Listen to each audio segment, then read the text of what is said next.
ناظرین السلام علیکم. پروگرام سوال اٹھتا ہے کے ساتھ زبیر احمد حاضر خدمت ہے. ہمارے اس پروگرام میں مختلف دینی شخصیات شرکت کرتی رہی ہیں. آپ نے دیکھا ہے, آپ نے سراہا ہے. آج ہمارے ساتھ جو مہمان شخصیت موجود ہیں گو کہ ان کا تعلق کسی مذہبی کسی دینی جماعت سے تو نہیں ہے, لیکن مذہب اسلام کو اور دین کو وہ بہت گہرے انداز میں بہت زیادہ سمجھتے ہیں, کیونکہ وہ مفسر قرآن ہیں. انہوں نے اپنی ایک تفسیر لکھی ہے جس کا نام ہے القربۃ الوسطیٰ, جو 9 جلدوں پر پوری تفسیر موجود ہے. اس کے علاوہ آپ نے اسلام کے جو بنیادی لٹریچر ہے اس پہ بڑا کام کیا ہے. آپ کا تعلق کسی جماعت سے نہیں ہے. میں تعارف کروائے دیتا ہوں. میرے ساتھ تشریف رکھتے ہیں جناب مولانا عبدالکریم اسری صاحب. اسری صاحب السلام علیکم. وعلیکم السلام. اسری صاحب, جیسے کہ میں نے ابھی بتایا کہ آپ نے قرآن پر یہ کام کیا ہے, تفسیر لکھی ہے القربۃ الوسطیٰ کے نام سے.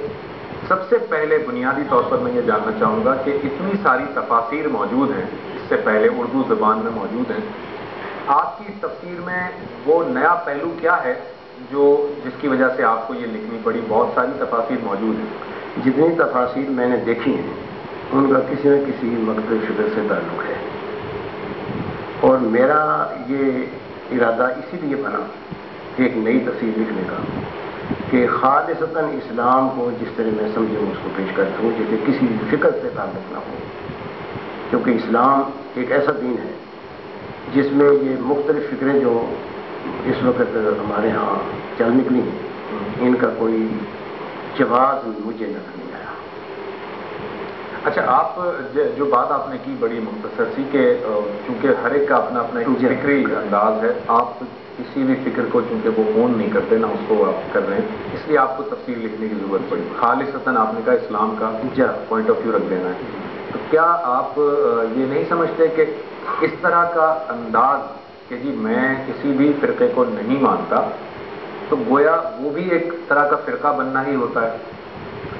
فرقہ بننا ہوتا ہے, اسی طریقے سے فرقے بنتے ہیں مجھے معلوم ہے, لیکن بنتے تب ہیں جب کوئی بنائے. اچھا, پہلے بھی بہت سی ذرا وضاحت کیجیے گا.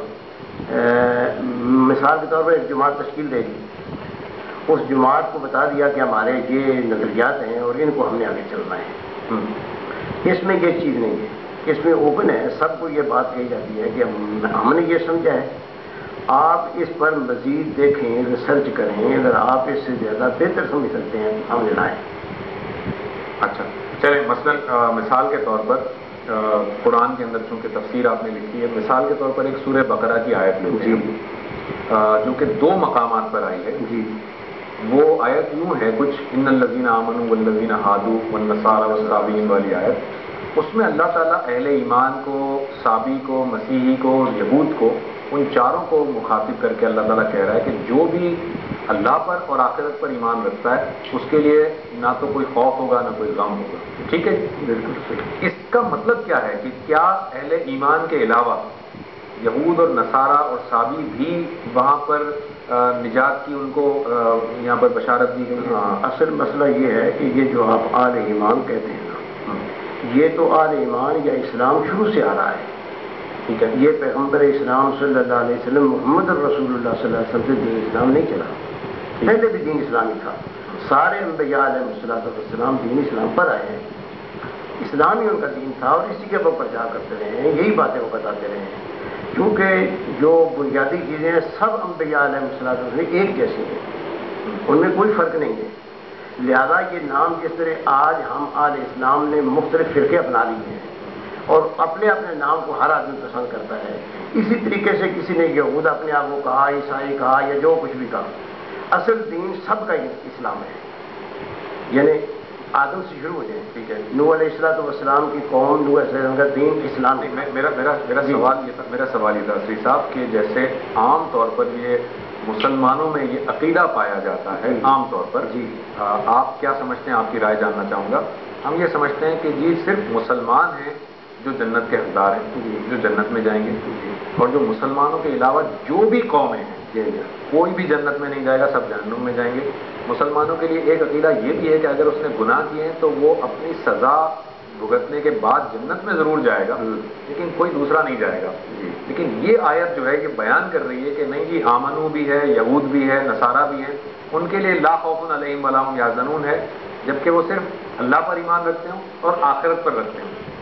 یہ بات مجھے ذرا میں چاہوں گا اس کی وضاحت کر دیں کہ یہ ٹھیک ہے بات جو میں سمجھ رہا ہوں؟ اللہ پر ایمان اور آخرت پر ایمان بنیادی چیزیں ہیں، ٹھیک ہے، سارے انبیاء علیہ السلام کی یہی تعلیم تھی اور ہے. دیکھیں نا، ہم مسلمانوں کو قرآن نے یہ ہدایت دی ہے کہ سارے انبیاء اللہ پر ایمان لانا ہے.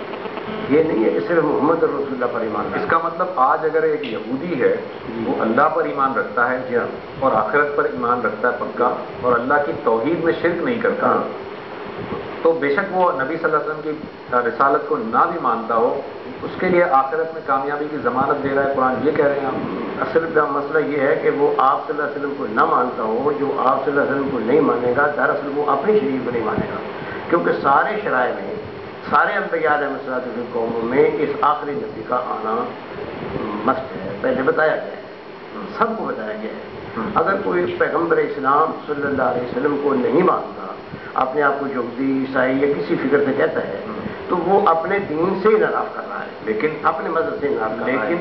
لیکن اپنے مذہب سے کر رہا ہے کیا؟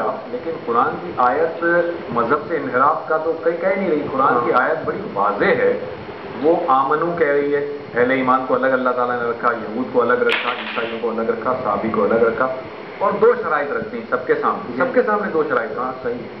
کہ جی تم اگر ایمان رکھتے ہو اللہ پر اور یوم آخرت پر، تو اس بات کی چلیں اس بات کی ایشورٹی نہیں ہے، لیکن اس بات کا امکان ضرور ہے کہ تم وہاں پر جو ہے نجات پا جاؤ گے. اللہ تعالیٰ نے نہیں کہا یہودیوں سے اور عیسائیوں سے کہ تم اپنی پوری شریعت پر عمل کرتے ہو، یہ صرف کہا کہ بیسک بنیادی دو عقائد اگر رکھتے ہو. جی ہاں جی. تو میں جو یہ سمجھ رہا ہوں کہ اگر ایک شخص جو یہودی ہے یا عیسائی ہے یا صابی ہے یا کسی مذہب کا ماننے والا ہے، اگر وہ